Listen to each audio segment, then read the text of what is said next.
يا هجوس اليوم اطلع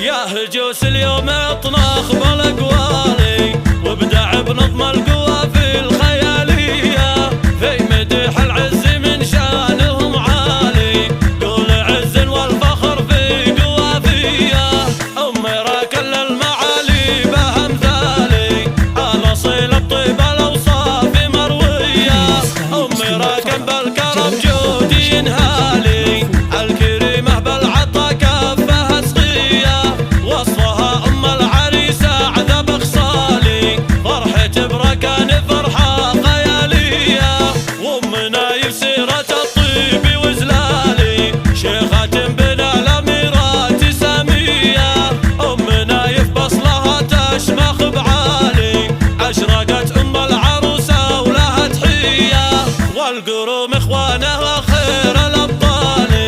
النشامه والدروع المحاميه بارك الركان في عرسها الغالي الف مبروك بعبارات حصريه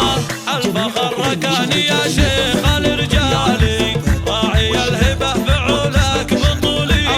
الله وابتسام اجمل عروسه لها قبالي تشرق الدنيا ليا بانت بجيه ابتسام بزينها النادر العالي الفريده كلها وصافي عطريه في ركن وابتسامك بجزالي والسعاده اليوم في عرسهم حيه يا عسى الافراح يدوم الحياه طوالي والهنا والخير يملي لياليه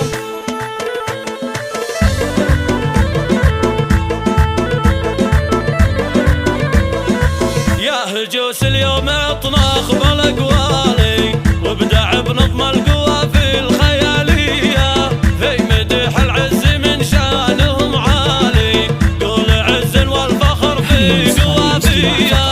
امي راكل المعالي بامثالي على صيل الطيب الاوصاف مرويه امي راكن بالكرم جودي ينهالي الكريمه بالعطا كفها سقيه وصفها ام العريسه عذب خصالي فرحة بركان فرحه خياليه وامنا يسيره الطيب وزلالي شيخة بنا الاميرات ساميه امنا يفبصلها تشمخ بعالي اشرقت ام العروسه ولها تحيه والقروم اخوانها خير الابطال